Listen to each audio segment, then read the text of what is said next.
네, 안녕하십니까. 더불어민주당 국민소통위원회 위원장 김현입니다. 3월 27일 목요일 민주파출소 현황 및 대응 브리핑하겠습니다. 먼저 함께하신 분 소개하겠습니다. 우리 전용기 국민소통위원장 오셨습니다. 김동아 허위조작정보감시단장님 오셨습니다. 민주파출소 현황은 3월 27일 9시 기준으로 769명이 방문하였고 248건의 제보가 있었습니다. 매체 유형별로는 유튜브가 28.63%로 제일 높은 수치를 기록했고 네이버는 22.18%, 커뮤니티 12.90%, SNS 5.65%, 현수막이 4.44% 순으로 접수되었습니다. 주요 제보 사항을 보고드리겠습니다. 첫 번째로는 산불 관련 음모론이 계속해서 유포되고 있습니다. 해당 음모론은 처음에는 중국과 연관지어 유포되었으나 점차 민주당과 연결되는 허위 음모론으로 변질되고 있습니다. 해당 음모론으로는 각종 커뮤니티와 윤번방의 후신인 세미준 서포터즈를 통해서 유포되고 있습니다. 해당 매체 안에는 이재명 대표가 공직선거법 2심 판결에 대한 관심을 돌리기 위해 전국적으로 방화를 지시했다. 세월호처럼 선동하려고 민주당이 중국의 방화를 사주했다는 등의 허위 주장이 유포되고 있으며 이재명 대표가 예비비리를 삭감한 이유는 산불을 내기 위해서였다. 전라도가 아닌 경상도에서만 산불이 나는 이유가 있다는 식의 지역 감정을 조장하는 주장까지 등장하고 있습니다. 3월 27일 오전 9시 기준으로 산불로 인한 사망자가 26명이고 총 56명의 사상자가 발생하는 등 역대 최대 규모의 전국적인 피해가 보고되고 있는 상황에서 이런 허위 조작 정보가 마치 사실인 것처럼 유포되는 것은 매우 심각한 문제입니다. 관계 당국의 즉각적인 조치를 다시 한번 요청드리는 바입니다. 피해자의 아픔을 외면하고 대형 재난을 단순한 음모론의 소재로 이용하는 비상식적인 행태는 즉각 중단하기를 바랍니다. 둘째로 이재명 대표의 사례를 선동하는 게시글도 온라인으로 확산되고 있습니다. 3월 26일 특정 온라인 커뮤니티에서는 이재명 대표가 사망하면 무덤을 파헤쳐 시체를 들깨 먹이로 주겠다거나 화장한 유골을 훔쳐 재래식 화장실에 뿌릴 것이다 라는 등의 조롱성, 악성 게시물이 올라왔습니다. 심지어 이것은 살해 협박이 아니니 처벌할 수 없겠지라는 조롱까지 포함되어 있다고 합니다. 최근 살해 협박에 대한 경찰 수사를 의식한 듯한 교묘한 방식으로 위협이 이어지고 있다는 점 말씀드립니다. 또한 같은 날 정강훈 자유마을이라는 카카오톡 단체 채팅방에서는 이재명 대표를 총살하라는 주제로 집회 참가를 독려하는 글이 올라왔습니다. 마지막으로 이재명 대표 2심 재판에서 무죄를 선고한 판사에 대한 테러를 암시하는 글 또한 확산되고 있습니다. 3월 26일부터 SNS와 카카오톡 오픈 채팅방 등에서는 해당 판사와 가족의 개인정보를 유포하며 신상 털기를 시도하는 정황이 포착되었습니다. 일부 게시물에서는 살려두면 안 된다는 등의 위협적인 표현이 등장하고 있습니다. 온라인에서 음모론이 확산되고 특정 인물에 대한 살해 협박과 테러 선동이 이어지는 것은 매우 심각한 사회적 문제입니다. 이러한 위험한 행태는 더 이상 묵과되어서는 안 되며 실제 범죄 발생이 우려되는 만큼 철저한 대응과 엄정한 법적 조치가 필요한 상황입니다. 주요 대응 현황은 김동아 의원께서 하시겠습니다.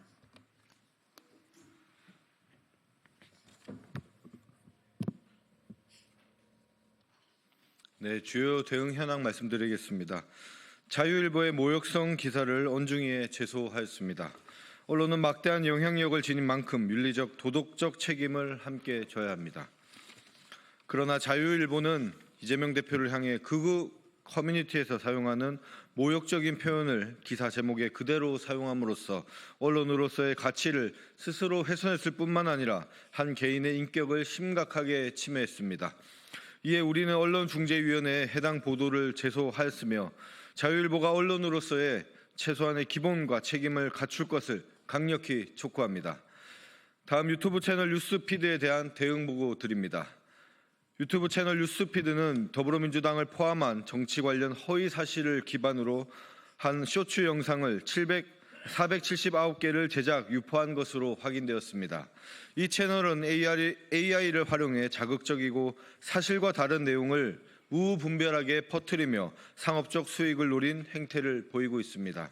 일부 영상은 그 조회수가 280만 회에 달할 정도로 파급력 또한 매우 큰 것으로 확인되었습니다. 이에 국민소통위원회는 구글 측의 해당 채널의 차단을 공식 요청하였으며 관련 법적 대응도 검토 중임을 말씀드립니다. 네, 국민의힘 거짓말 시리즈 73번째 말씀드리겠습니다. 어제 이재명 대표의 공직선거법 위반 항소심 선고에 공판이 있었습니다. 재판부는 검찰이 선거법상 허위사실 공표했다며 억지로 씌운 혐의에 대해 혐의를 인정할 수 없다며 무죄 판결을 내렸습니다. 해당 판결은 진실과 정의에 기반한 사필 규정의 판단입니다. 정치검찰의 억지 수사와 기소에 경종을 울린 것으로도 볼 수 있습니다. 그러나 국민의힘 대선 주자들은 사법부 판단을 정명으로 부정하며 거짓된 주장을 하고 있습니다.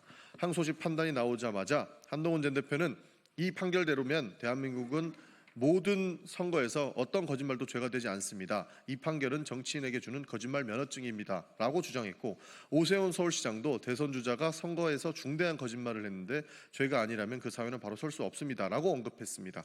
사법부가 이재명 대표의 발언이 거짓이 아니며 허위성을 인정할 수 없다고 판단했음에도 불구하고 이재명 대표가 거짓말을 했다며 악의적인 공세를 멈추지 않고 있습니다.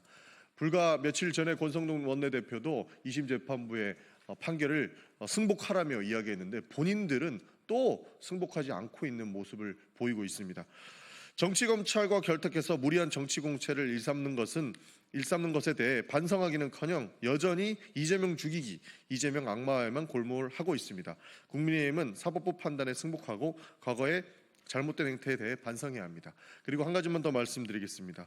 국민의힘이나 일각의 정치인들이 화면이 확대된 것이 조작이 아니다라고 판단하고 있는 듯합니다. 그러나 재판부는 조작된 것으로 볼 수 있다라고 판단하였습니다.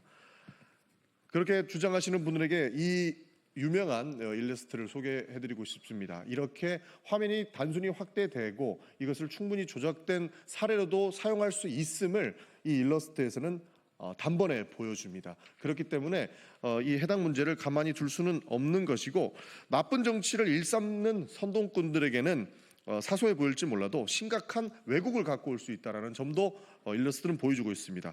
그리고 심지어 피해자에게는 깊은 상처가 될 수 있기 때문에 그런 나쁜 정치는 이제 그만두시기를 부탁드리겠습니다. 피해자가 가해자에게 쫓기는 장면을 특정 각도에 편집해서 오히려 피해자가 가해자인 것처럼 보이는 이 장면들 다시 한번 떠올려 주시고 사법부에서 정당한 판결을 하였음을 한 번 더 말씀드리는 바입니다. 이상으로 마치겠습니다. 감사합니다.